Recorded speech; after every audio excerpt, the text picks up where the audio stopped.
नमस्कार. आजच्या व्हिडिओमध्ये मी तुम्हाला रात्रीच्या वेळी कचरा बाहेर का टाकू नये याचं शास्त्रीय कारण सांगणार आहे. प्रत्येक गोष्ट घडण्यामागे काही ना काहीतरी कारण असतंच.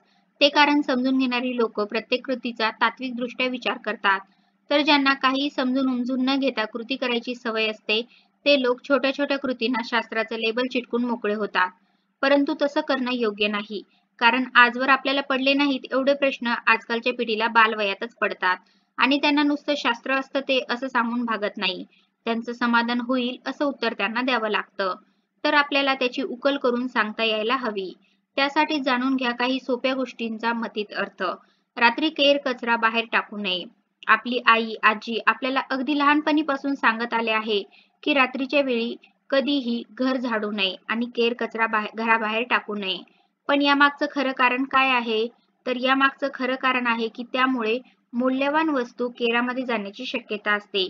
नजरचुकीने एखादी मौल्यवान वस्तू दिवसभरात खाली पडली असेल, जसं लहान मुलाच्या कानातलं असेल, अंगठी असेल, अशी कुठलीही वस्तू खाली पडली असेल, तर ती सुद्धा नजरचुकीने रात्रीच्या वेळी केरात जाण्याची शक्यता असते. आणि म्हणून रात्री कधीही केर घराबाहेर टाकू नये असं म्हटलं जातं. अशीच आणखीन एक गोष्ट म्हणजे उंबरठ्यावर तसंच उंच जागेवर बसून शिंकू नये. कारण कलटून झोप जाण्याची आणि पडून मार लागण्याची शक्यता असते. अशाच आणखीन काही मान्यता पाहू आणि त्यांचे शास्त्रीय कारण शोधण्याचा प्रयत्न करू. त्यातलीच आणखीन एक मान्यता म्हणजे मीठ, काथ, चुना एकमेकांनी हातावर देऊ नये. कारण त्यांच्या संपर्काचे रासायनिक दुष्परिणाम होऊ शकतात. रात्री हिंग, मीठ, बिबा, चुना, उडीद विकत आणू नये. कारण या गोष्टीचा वापर तांत्रिक लोक अंधश्रद्धा पसरवण्यासाठी करतात. तुमच्या बाबतीत कोणाचा गैरसमज होऊ शकतो म्हणून. तसेच परगावी प्रस्थान करताना बांधाबांध केल्यावर सामानावर बसू नये. कारण तसं केल्यास आतील सामानांची तोडमोड तर होतेच, पण लहानांना मार लागण्याची सुद्धा शक्यता असते आणि त्यामुळे मोठ्यांची चिडचिड सुद्धा होते. वेगवेगळ्या ठिकाणी जायचं असल्यास घरातील सर्वांनी एकाच वेळी बाहेर पडू नये. कारण पूर्वी मोबाईलची सुविधा नव्हती.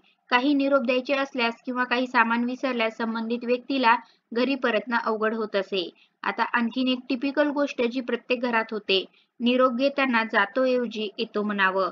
कारण त्यातून त्या स्थानात पुनरागमन सूचित होतं. मात्र अपवाद म्हणजे रुग्णालय, कारागृह आणि स्मशान. अशीच आणखीन एक गोष्ट म्हणजे जेवताना हातवारे करू नये. उत्तर अगदी सोपं आहे. कारण जेवताना आपल्या बोटाला लागलेली शीतं दुसऱ्याच्या अंगावर किंवा ताटात उडू शकतात म्हणून. तर ह्या होत्या काही मान्यता ज्यांचं शास्त्रीय कारण शोधण्याचा प्रयत्न आज आपण केला आहे. धन्यवाद.